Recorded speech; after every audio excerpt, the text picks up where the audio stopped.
South Island relevant news articles and memes and stuff like that. You know, we grew from 10 likes to 50 likes to 100 likes, and then when we got to 1,000 likes, we got, who was it? It was the good feel stories they have after the news, the half hour after the news. We got picked up by one of those, and they did an interview on South Island Independence Movement. From there, the Facebook page went from 1,000 likes to about 20,000 likes in the space of 6 months. Then when we got to COVID rolled around, everybody got pissed off really fast. And suddenly a whole bunch of people were like, the South Island stuff is stupid, it's pie in the sky, it'll never happen, so maybe it's a good idea. All the COVID's up north and it hasn't been down here in a while, maybe we should do this thing. It's crazy, but it might work. It's great. And now we are at 36,500 followers on our Facebook page. Oh, that's great.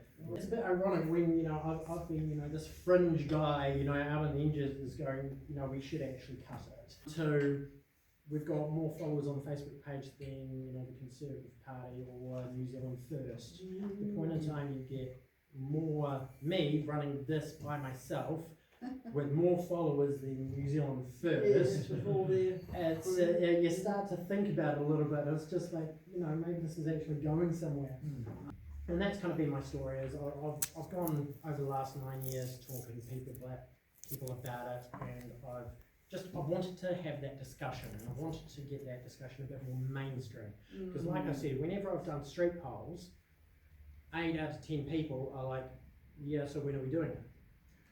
How are we going to do it? What's the next step? Where do we go? And this is kind of where it's all been. So for all the big talk about how Auckland and Wellington, make all the GDP, realistically, when you look at GDP, it's a bit like BMI, you have a body mass index. Now, if you take, me, I'm very high in the BMI, but you take, an All Black who's all muscle, they're also technically obese because the BMI doesn't work.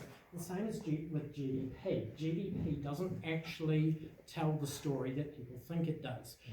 If I go to you and I give you $5, I let go, you give it back to me, we've just created $10 GDP. $5 has changed hands twice, we just created $10 GDP. How many lattes on the key are bumping up all the GDP? What GDP doesn't take into account is the difference between service economy. Here I'm going to wash your windows, and you're going to fix up my car. Just maintaining everything, just keeping it all running. That's counted into GDP. One of our lads out here, grows a leg of lamb and exports it, and foreign money comes in, stimulating the economy. That's still just GDP. It doesn't take into account product going out and money coming in. GDP looks at those two activities, serving lattes and selling lamb, as the exact same thing. So when they talk about the North Island having, so much more GDP than the South Island, it's not actually taking into account that it's the South Island. We grow fat and fell trees. We make milk powder. We sell lamb. That's all money coming in to keep everything going. And then Auckland and Wellington are re-spending it until, disappears down the government coffers somewhere. So that's one of the points I do like to make. Now, talking about the South Island's wealth. The mineral wealth is in the South Island. There's huge mineral wealth that is just not being exploited. I went on my last tour over the West Coast. I was driving down the main highway, and you drive past this hill that's, slowly falling down. It's coal. It's straight coal falling out of the hill onto the main road. Locals aren't allowed to touch it. They get penalised for it. You're not allowed to go up there. I'm like, I can use some coal back home, park up, get the pickaxe, get myself some good hot burning coal, bring that back here. No, I'll get in trouble for it. You get into a lot of trouble for that. Is that because you're creating bad gas when you burn it? No, coal is worth something, and the government likes that, and no touchy no. And if you're a bad citizen and you make some good for yourself, the government comes and gets you. I was talking to a few lads who are involved in gold mining over on the West Coast. Now, a few years back, they did aerial surveys all up and down the coast. And I don't know how their technology works, but these scans show up gold hotspots. And These scans came back with all these rivers and all this area. There's huge amounts of gold out there. You're not allowed to touch. They're not allowed to mine it. They're not allowed to touch it. If you go walking through the wrong part of the wrong forest, and you pick up, a handful of gold, that's a 50,000 instant fine.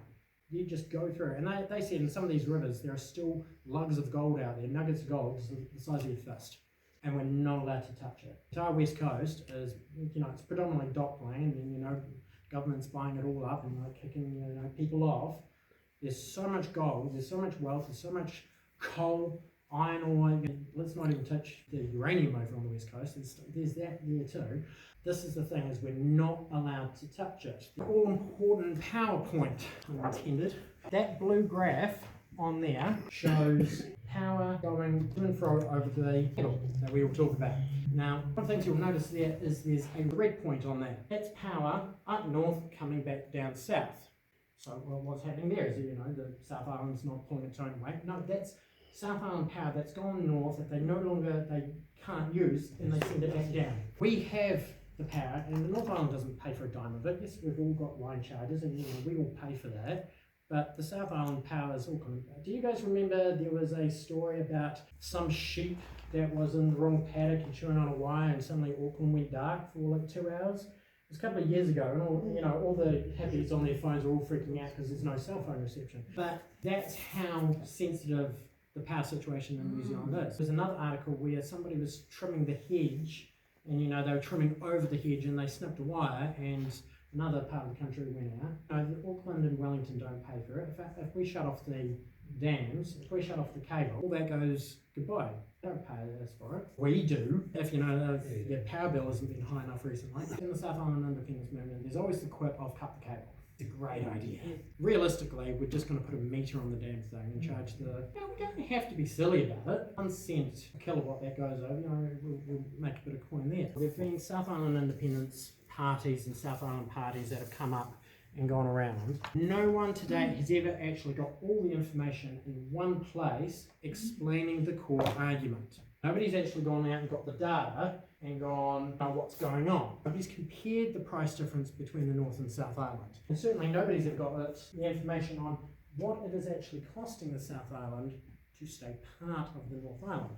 This is what we've done with my book. Now, I've written a bunch in there, and there's a few ideas of mine in here, but this is predominantly me just going through all of the government websites, chasing so many, red herrings, it's not even funny, trying to find the information, because the government doesn't actively release the data about what's going on. We would have hightailed it, decades ago if they did. So this was a year, like I said, I've been doing this 9 years now, I'm coming up 10 years now. This is the combination of the previous 8 years of research. Took me a year to write it, all on that book, and that's where all these graphics are just basically colour pictures of what's in that book. Solomon, have you heard any rumblings on any networks that Ngāi Tahu have entered into an agreement with Meridian Energy? Have you heard about that? It wouldn't surprise me. I believe it's... Yeah, no, it's one of those things. Things like that wouldn't surprise me. Not public, but it's... No, there's a lot of non-public things that are being disclosed that really should be. And again, this is one of the issues that I've got, is nobody's telling the truth. Nobody's saying what's actually going on. And these are one of the things that I'd like to see tackled going forward. All that information's up on there, and a lot of that stuff's in the book. Like, if you look at some of these numbers, they blow you away. And again, this is why this hasn't really happened before, and nobody's really done all the research. Nobody's ever really taken it serious. These are scary numbers. When you look at the true wealth that's out there, both in the ground, from what we produce, there's a couple of wells off the coast there that haven't been touched in a long time, and nobody wants to know what's down there.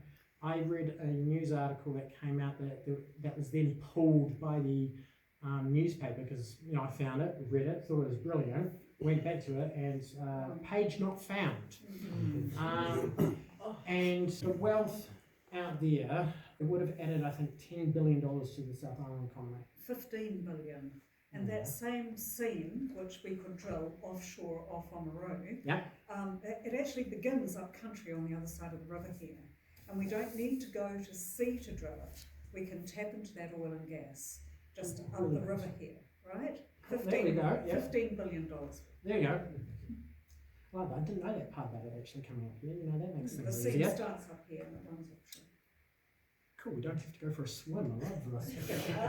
Also, the environmental arguments, you know, about how terrible it would be if there was an oil spill at sea, etc., sort of doesn't count, does it? Because if you can have more control of it by drilling onshore, Correct. then that's got to be the better environmental option. Well, you see, and this is, there's a few people on that one, I mean, talking about this, but it's not even a problem anyway, because down south, there's a point you can go out to where oil is literally pouring out into the ocean. There's a vent there where oil is just naturally oozing out. We don't have a big oil spill problem down Southland area. Why? Because the natural environment has these little microorganisms that love oil. They eat it. They live on the stuff. You know, there's a graphic out there that I've posted a couple of times, and it points out the amount of oil naturally seeping, the amount of crude oil naturally seeping out into the ocean compared to what we're, you know, pulling up and burning. It ain't a spin in the wind. Well, the amount of oil actually just being pumped out into the environment, and the environment, there are critters out there that eat this stuff. So, and again, we don't have oil spill commentary down in Southland because, you know, the microbes eat it all. But if we don't have to go out to sea, there's less effort, then, you know, it works. So the survey that was completed late last year, which is a survey of the continental shelf that surrounds New Zealand, Yep. right, which is one of the biggest oil, gas and mineral reserves that there is. Yep. And That completely actually untouched. technically belongs to New Zealand. Yep. So that makes us of interest to anyone who might like to control the way we operate in this area. My question to you is, if we're going to divide the south from the north, who gets all the continental shelf stuff? Yeah, there's a good argument, and I imagine there's going to be some very colourful and creative accounting involved in that There'd question. have to be, wouldn't there? Oh yeah, well, it's a good thing we've got them. When you actually, well, ironically, my next slide, jumping onto where the border would go. This is the Zealandian submerged continent that, you know, New Zealand's perched on. If you look at how many islands and everything else are connected to the South Island, and we're going to assume the Chathams are going to come with us because we're going to offer them a better deal than, you know, Wellington could. Considering that, you know, Timaru and Christchurch are the ones that, you know, send out most of their goods every, you know, 2 weeks. It just makes sense. You know, Stewart Island's coming along for wide because, you know. This is the economic territory south of this red line. Where have I got the data for the red line? If you look into maritime law, there are very, very particular points on where boundaries over water go.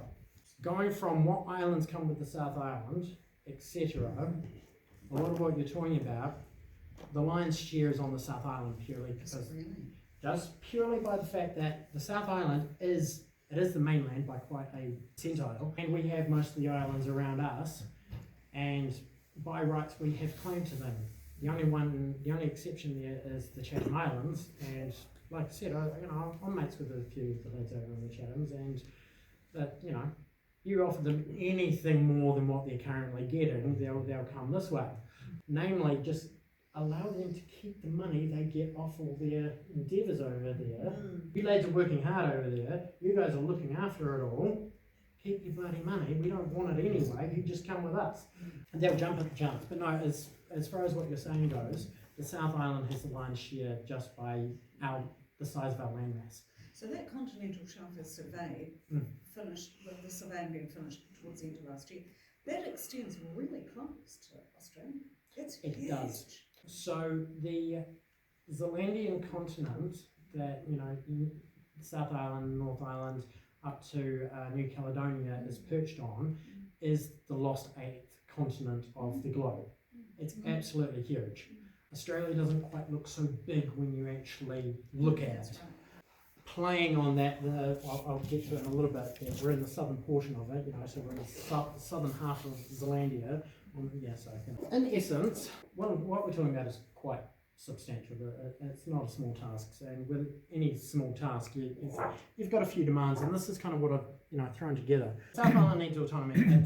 It's our island, it's our population, it's our people, it's our kids' future that we're dealing with here. Wellington doesn't give a stuff. I'm pretty sure that Wellington doesn't even recognise much below Auckland, let alone itself. On an interesting point of fact, there are 18 seated politicians that solely represent Auckland. There's only 16 for the entire South Island. I understand, that's the main population base, but it's one bloody city. It doesn't have, the issues in Nelson are not comparable to the issues in, down in the Catlins or in Invercargill. The issues happening on the West Coast are not the same issues happening in Canterbury. The issues happening in Otago aren't the same as happening in the Tasman region. It's so varied, so all over the place. It doesn't work. And when there's only 16 MPs seated in amongst 29, 30 politicians, of course we're never going to get a mention. This is the point where we're getting to now. Like I said, the Facebook page has more followers than New Zealand First. And New Zealand First is a legacy party if you've ever come across one. And it's getting to the point where some guy running an ice cream shop in Timaru can't do all of this. So what we're looking forward to from here is probably post-election is establishing some form of representative body for the South Island. And I'm talking a district representative. We've got systems in place. We have the regions, we have the district. We don't need to reinvent the wheel. We don't need to fix what's not broken. Have a district representative and a regional representative, get all those people standing, get them supported, actually get them into their communities and well versed on their communities. And I kind of like what they do with the Justice of the Peace. If you become a Justice of the Peace, you've got to come in with, 5, 10, 15 character references, or they'll look at you sideways. Why don't we do the same with politicians? These are the people controlling our country, and I doubt there's a politician that could even get 5 character references from their community. Oh, that's a bit unfair. So it's one of those things where start as you mean to continue. So what I want to achieve going into next year is establishing this representative body of one person from each of the districts, each of the regions, actually have them upstanding members of the community, and then get all these people in one room a couple of times a year to have a chat, to actually figure out what's going on around the South Island, what the South Island actually needs. The South Island becoming its own independent country isn't going to happen in 5 minutes. And even I really, really hope it doesn't, because things that happen fast tend to be quite messy, and we don't need that. So this is going to take some time. And the longer we have to build up this organisation, the more versed everybody is, the more comfortable everybody is, the more credibility the South Island will have in that representative body. And they're getting together, they're involved in the community, they're actually doing stuff, actually doing what politicians should do, actually get on level with their constituents and figure it out. So that's what we're wanting to do. Start going from next year is actually getting these representatives to stand up and be involved. And one of the things that I think that would be really kind of cool is if we get, these 30 or so representatives in a room, and then invite every single mayor from every single one of the districts to come along to a, representatives versus mayors sit down and actually have a chat. Because how many of our councillors, how many of our mayors are actually doing the job they should be doing for our areas? Again, I go back to the West Coast. You talk to they're probably the nicest region I've ever gone to, and at the same time the angriest region I've ever gone to. Because you talk to people over there, I was talking to one lad, he talked about how Greymouth was building up when he was a kid, to now they've taken away the local, doctor and all this other carry-on and shut all this down, and you have to pay to use all this other carry-on. So he's watched the rise and decline of the West Coast. How much is that happening in every single region and district in the South Island? It's not what it was, and it doesn't need to be. Like you said, how much oil wealth do we have, just up here? I mean, how much would $15 billion a year into the annual economy help? That's the total amount over time. That's right. I mean, we'll drag it out as It's we a can. lot of money when you look at the infrastructure that would be potentially servicing. So It's huge. the New Zealand GDP, is only about, I think it's $350 billion a year, and 75% of that is up north. Extra $15 billion into the economy certainly wouldn't hurt. Plus, that money would then be used to future-proof everything else going forward. How many times do the roads need to be repaired? And this is the thing, is I know people that work in roading. They're not doing it because they want to do a shitty road. They're mad about it too. There are ways you do roads that last a very, very long time. They're not allowed to do it because it's not kept into their budget for the year. There was a chap who wrote The Undeveloping Nation, referring to New Zealand. And he was talking about in the late 90s how the government, for every dollar the government gave roading, they're expecting $4 back with roads. We're going to keep the roads going if for every dollar they should be spending, they're only spending 20 cents on it. It doesn't work. So we want to set up as just that body of people from around the community who's supported by the community to actually figure out what's going on in the South Island. Because realistically, I don't know. I can find data points and I can find bits of interesting information everywhere, but do I actually know what's happening in Waimate or down in Gore or wherever? No, you can't be everywhere at once. But if we had somebody whose their full-time job is literally pulse reading the local community and then reporting back, not how we have now where we've got politicians who, their party's sales rep coming to us to tell them how much we want this party or that party, but actual representatives who are actually reporting back to Central, wherever that is, on what needs to happen for the good of their community. So that's kind of where we're going next year. And this is the other thing as well, is SIM is not politically aligned.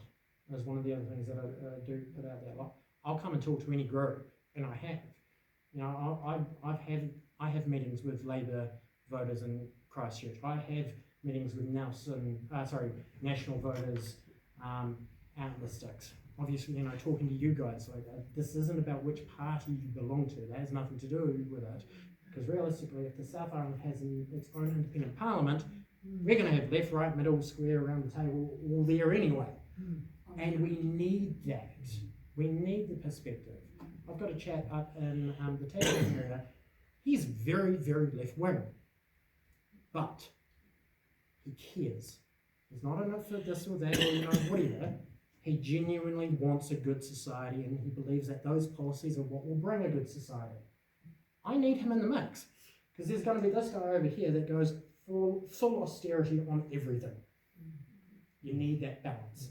You need the left-right balance. And that's why I will literally talk to anybody, because we need everybody. That's what we need for the South Island. It's everybody actually involved.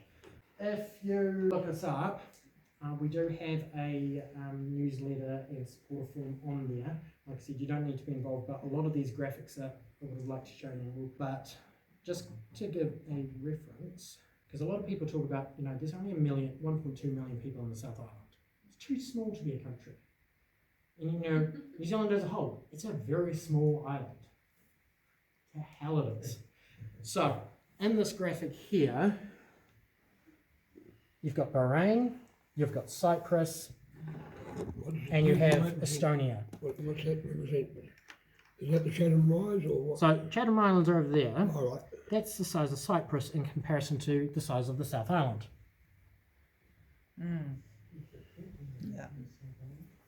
Yeah. Cyprus, that lovely place in the Middle East, lovely big island. It's tiny in comparison. And on there is, I've also, Estonia, Cyprus and Bahrain have roughly the same population as New Zealand. Bahrain is not they're not a poor country, they're hardly squalid. And the same goes for Cyprus and Estonia, they're actually comparable. Now, I did a size comparison for Greece and the Netherlands in comparison to the South Island. Greece, that's quite a big Greece is the exact same size as the South Island. The South Island is no small fry. There's something like 90 countries that have a lower population than the South Island. And there's the UK versus Japan, North Korea, Germany, etc. We're a small island. No, we're not. The Netherlands is smaller than Canterbury, for comparison. They don't exactly have, they don't have a small population, and they certainly don't have a small GDP. They're smaller than Canterbury. They fit inside Canterbury. Now, I'm not saying we turn all of Canterbury into one giant city the way the Netherlands are packed in, but point being, there's plenty of land, there's plenty of industry, there's plenty of resources. We don't be silly with it. When you talk to miners over on the west coast, dirty miners. These are the most environmentally minded folk you'll ever come across. I was taken for a wee tour where they showed me a mine that had been restored, naturally restored. It was more lush in the restoration area than the native bush itself. You wouldn't know there was a mine there unless somebody pointed it out. So it's one of those things, these, all these dirty miners, all this dirty industry, no. We care about you. Excuse the phrase, but you don't shit in your own backyard. You look after what we've got. It's not just us, it's our kids. And everybody else's kids going forward. So my favourite subject that I have a lot of fun with is if the South Island were to become independent, it has to have a capital. Now, I have had a few debates where it's just like, we don't need government, we don't need this, that, the next. It's just like, realistically, we need something, okay? We need at least, we need at least a shearer's shed somewhere for, our 30 representatives to all meet every year. We can't have it too fancy, they can't be too comfortable, but, we need something. So the question that comes up is, what of the capital? Now, for a capital, you need a couple of things. It needs to be centrally located to the majority of the population. At least has to be equally as far away from everybody else. Now, in countries where they've, the UK, Australia, other places that have set up, they don't set up their capitals in the biggest cities. You'll notice that. It's not the main point they set up in. Why? Because if you put the capital in Christchurch, Dunedin's going to throw a shitty. You've got your people in Dunedin versus, your one-eyed Cantabrians, and, watch the sparks fly. So it's one of those things where it's like, right, it can't be in Nelson, otherwise you've got the issue you've got in South Korea with Seoul. It's, North Korea is right over the gate. So you don't want to be too close to the opposing team. But you want it as centrally located as you can, but you also don't want to be silly about it. Because if you've got a capital in Christchurch doesn't have exactly a good history with, being still for long periods of time. Dunedin's got similar issues where you've got Dunedin, and then you've got mountain range. Like, you can't grow out of there. So you want somewhere that's centrally located, geologically stable. You also want somewhere where the weather isn't horrendously bad. You don't want to get blown away. I got Waimate.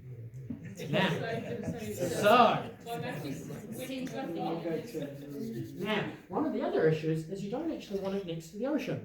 Now, I've got 50, my family's got at least 5 recorded generations of military service. I've got 2 siblings that are in the military. My folks and my aunties and uncles are in the military, grandparents, etc. It goes back a bit. So, we have these blue team, red team discussions every now and then. And it's one of those things where if a capital's right next to the ocean, now nobody's going to invade New Zealand, let's be real, there's nothing here. But on the off chance, you don't want it next to the ocean. You don't want a port city as your capital. It just doesn't make sense.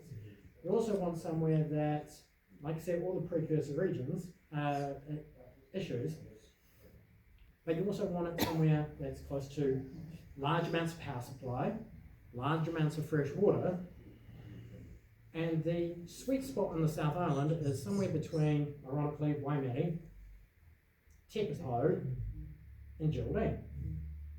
It's as central as you're going to get it.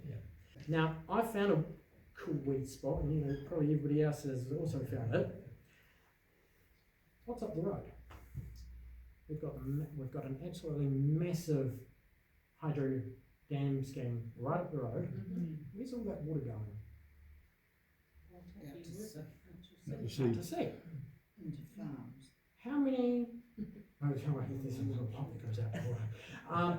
But how many big issues have we had recently in, you know, out in Mackenzie country, Timaru, Bloody Christchurch, all these other areas?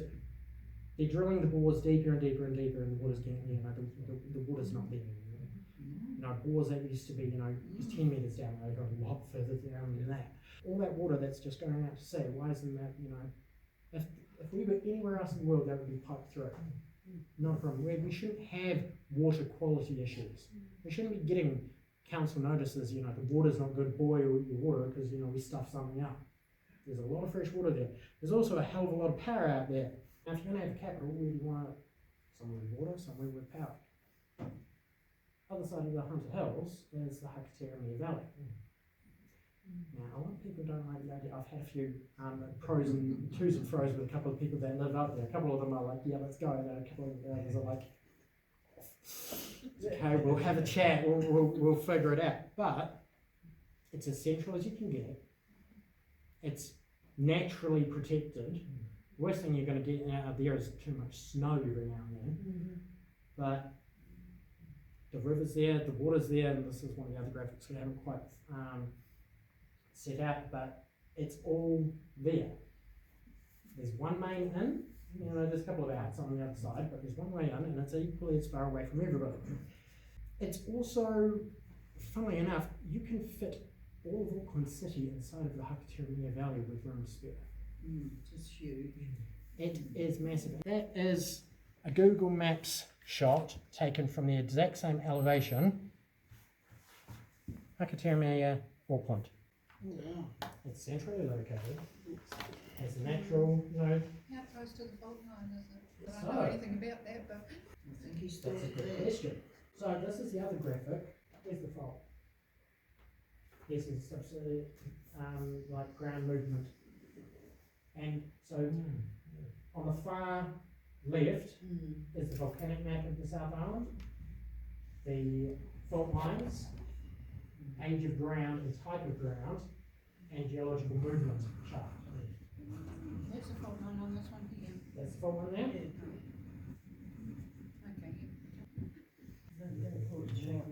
That's okay. I don't have any real estate in the Hakatera Valley. I'm selling, so you know that's not my point here. My big question, Solomon, Mhm. is that right? Yes. Are you going to run a contest for the name?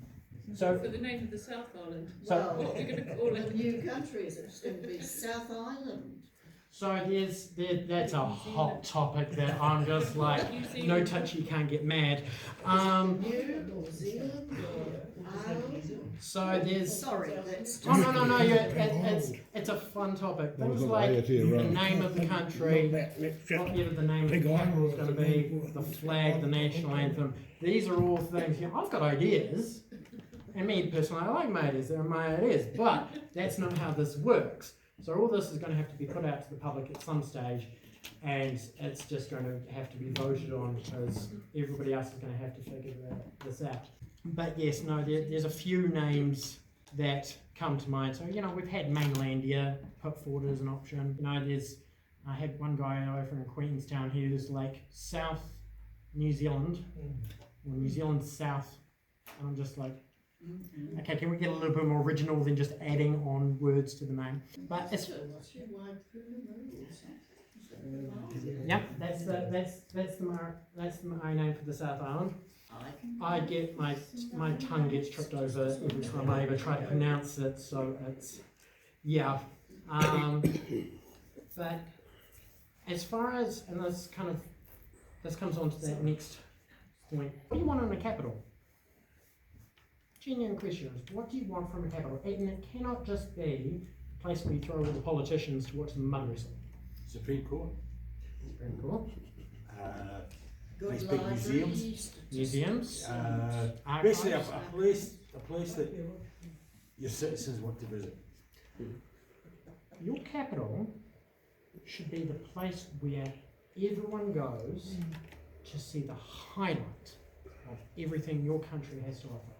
Now, we can't have it now, like I said, the politicians, their rooms have to be, you know, one bedroom, nothing's in the basement. You know, like I said, we can't have them want to stay there. But for people, you go to Wellington, it's not that impressive. it doesn't exactly inspire you to be proud of the country. No. It doesn't help that every time you look at it, all you can see is, smoke and, scallywags out there, but, that's not the point. But you're right. The capital should be somewhere that you take your kids and go, this is where it happens. This is the best of the best. This is the best our country has to offer. And this is where, people talk to me, they're like, right, Solomon, other than harping on about it, what are you actually doing to make any of this happen?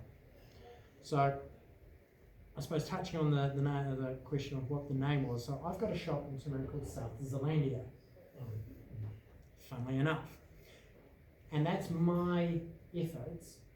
Now, I'm working my ass off up there to, try and make this. And when I talk to people on the street, I talk about what we're going to create, me and my community, and everything where we're going forward, and this is what we are on to do. And, we've got, pictures and slides of, things that we want to provide, and you sell it to the people.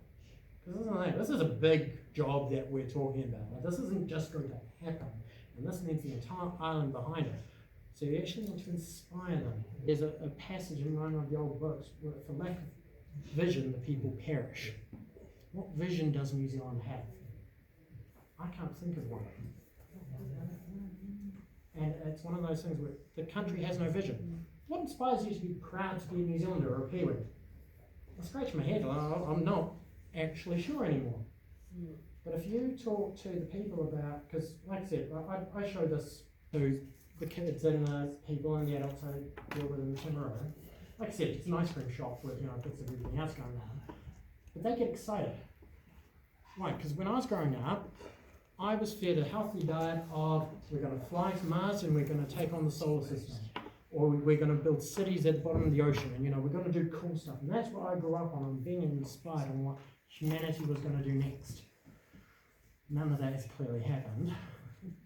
But that's at scale. Nobody's excited. And yet, we've got, the New Zealand government paying $10,000 in the ads telling Kiwis over in Australia to how to become a citizen of Australia, because it's called over there anyway. When I talk to kids and people about this, about wanting to create something cool right over the Hunter Hills, they light up. And I've got a few old boys that come through and they light up on the fact that there's some young person with real ambition, other than wanting to be the best ice cream salesman. Like, it's more than that. And this is where a lot of people get excited. Now, I don't talk to all of them about the political side of it. I go, why can't this be the coolest place to go? We'll make it somewhere people want to take their kids and their grandkids and actually go show off. It all ties back. So that's what I'm doing. That's what we're doing with the South Island Independence Movement. South Island Independence Movement doesn't endorse any political party, because like I said, we need everybody. Happy to talk to anybody. And like I said, I'm just up the road. But one of the questions I get is, because like I said, we've got 36,500 followers on Facebook. And the question that we get is, why aren't you standing for the election? We've got so many people that like the points that you're making. I know that one. Why aren't you standing for the election? Now, I know a few lads who have gone to Wellington, they've stood for election, they've got elected, they've got in. I met with them for coffee 6 months after they've been in Wellington, and they're not the same bloody person. I'll attest to that. Wellington eats people alive. And this is why I'm not standing for election. Me, my job, sell ice cream, lay bricks. That's literally my job. I want to see the South Island have a decent future. My job's not to be in charge of it. Notice, and one of the graphics I talked about, having representatives. One of the things there you'll find on one of my graphics is there's no leader. There's the representatives. They all get together and they figure it out. But I haven't put myself at the top of the pyramid because I'm not a politician. I'm not good at it. I feel bad when I lie. It doesn't work. Like, I get squeamish whenever I tell my kids that we can't go out for this reason. Like, I can't make it in politics. So this is why we're not standing for election, because we want the South Island to get together to represent itself, to figure it out. My job is simply find a room and invite people to come there. My job is as a facilitator. I'm not leading anything. It's like, no, it's you guys, because Like, I don't know, I didn't know that about, fees up here. I'm only one guy, I don't have all the answers, but I want to find as many people as I can who have the answers or who come up with the answers. And that's my job. So, I've got a question. go on. So, is there any legal restrictions that would stop the South Island becoming an independent state? Like, could the government of the North Island declare war on us or something for? So I know a few lads who are in the sharpshooters group. They do long distance shooting and all that. They had a tee off with the SAS sharpshooters, and they caned them. Oh, good. So it's not saying that has anything to do with it, but we're an island that's 70% mountain range. I know served in Afghanistan, and she doesn't like mountains. So no, and I would really like not to go there, but realistically, Wellington and New Zealand government couldn't handle the Wellington protest. I don't think they're going to handle an entire island telling them to sod off. It's also one of those things where there's crown law and international law that stops host countries going after regions looking for autonomy.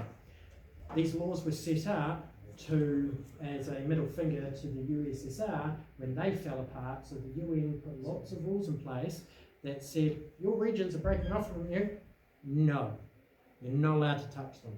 That's UN law. So UN law prohibits what they call host countries attacking regions going for autonomy. You're not allowed to do it. Crown law, that's a whole nother kettle of fish. After the British Empire sacrificed itself to break up its own empire, South Africa, India, all the other regions, there is precedent law in place within Crown law with systems that go, if a region democratically elects 51% to become independent, the Crown must facilitate that happening peacefully. This has happened before. So ironically enough, if the South Island wants to go independent, Wellington ain't got nothing to do with it. It's the King or the Governor General. South Island has a referendum, 51% go, we want independence. That petition then goes via the Governor General to the Crown, and it's the Crown that signs it off. It's not Wellington. Wellington has nothing to do with it. Because it's the region that wants to go away. It's not a New Zealand government issue. It's a Crown issue because we're still under the Crown. So if that answers that question. So all the police, all the military assets, all that other carry on, that actually, because they swear to the King, they transfer. So We already have a name. Before we got Tiwaipuna and the Maori one, we were New Ulster and New Munster. yes, I have spoken with a couple of those that go that way, but yes. So in regards to foreign ownership and stuff like that, Strategic foreign ownership. yep. So that's one of the issues that has come up is what do we do with all the foreign ownership? Half of everything owned by China, USA, whoever else.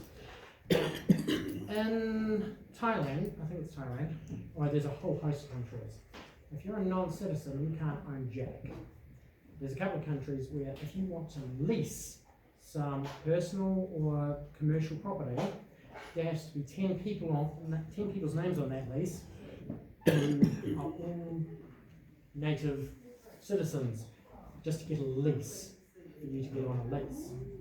There are plenty of countries around the world that are, no, this is our country, it's our people's future.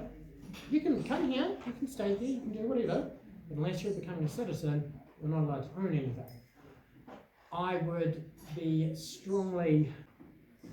strongly support that kind of move if the South Island were to become independent.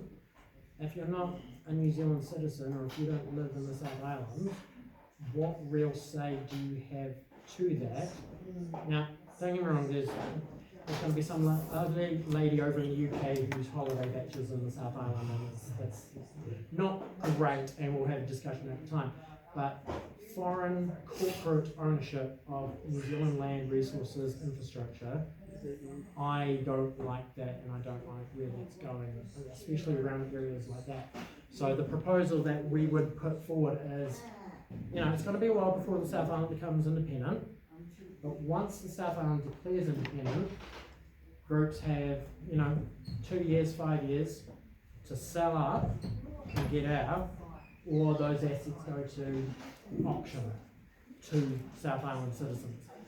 So, regarding tentative issues like that, if they don't live here, what right do they have to own here? And there are plenty of countries that have those It's same fundamental laws. common sense, isn't it? It is fundamental common sense, and a lot of people get a bit iffy on it. That's right. But in saying that, if a foreigner owns the land, you can't take the land out of New Zealand. Correct. So sometimes we need actually capital. We're a very capital short country. Yes. So how do we only create that capital to keep the system working, building a future for anyone in New Zealand? We need GDP. Yep, correct. So it's the data that I've found suggests that the South Island pays more tax dollars north than the government central spends in the South Island. And that's been the case for a very, very, very long time. And this is including the bill for, Kaikoura and Christchurch and all the other little mishaps. The current tab is very much owed towards the South Island. In the book, one of the points is the numbers, and it goes over the breakdown of where the tab is actually sitting regarding what the North owes the South. So it's one of those things where if that's the case now, and we actually allow farmers to farm like they used to and how they should, you allow industry to operate the way it should, and most of these guys aren't silly, and they're not going to do stupid things, especially when they know it's their kid's future on the line. People will do things properly. So it's one of those things where you allow people to work the way they want to work, as well as the fact that we already pay more north than ever gets brought down south. The current system as it stands, operating now, people could get a tax cut rather than a tax hike. If the North Island disappeared tomorrow, we'd all be paying less tax. Well, I'll give you an example of the North Island stupidity. 80% of the containers going into Auckland are inward bound consumption. Yep. 20% is export. Yep. Tauranga is exactly the reverse. Yep. Whereas Canterbury, through the port of Christchurch, Littleton, and other ports, are 80% always out, Correct. not import. So, I've got the numbers for that. Now they're a bit outdated, but the actual trade surplus trade deficit in the book, the North Island is running at an accumulated trade deficit, and again this was a couple of years ago, of $110 billion as of 2020. South Island is running a trade surplus in 2020 of $76.5 billion in surplus. well, we could do better by actually Oh God, yes we could. following the farming mythology as the Netherlands. Yet the current Netherlands government wants to destroy 3,000 farmers and pay them to stop farming. We want to go the other way and have more agriculture. Correct. New Zealand right now can feed 40 billion. New Zealand at the minute can feed actively 40 million people. We can do way more than that, especially if it's done properly. So yeah. Thank you Cheers, very guys. much, Simon. That's all right. Thank you.